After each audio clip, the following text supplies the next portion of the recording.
ये आपके पड़ोसी क्या कह रहे हैं, खिलाए जब तो बताएं कैसी है। मेरा पड़ोसी नहीं है, वो मेरा बाप है, अंकल। हाँ तो वो कह रहे हैं कि खिलाएंगे जब तो बताऊंगा कैसी है। आपके नहीं मैं तो नहीं खाऊं।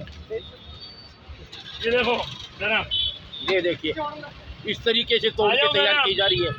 एक दो दो तीन आलू मटर प्याज और साथ में पनीर। आज मंगलवार है, पनीर है, साबित कर सकता देखिए हूं। भीड़ देखिए आप, जबरदस्त भीड़ है इस समय। हाँ जी, एक दो नवे 40 नवे कितनी हो गई आपकी? 30 रुपए वापस, एक लगाई थी आपने आगे, दो लगाओ पेटीएम हो रहा है। आलू मटर प्याज एक और लगाओ, कड़ी और ले लेना, कड़ी डालो, चलो 40 आगे, चटनी ले लेना हरी मिर्ची टेबल पे, कड़ी और ले लेना। कड़ी का डब्बा नहीं है?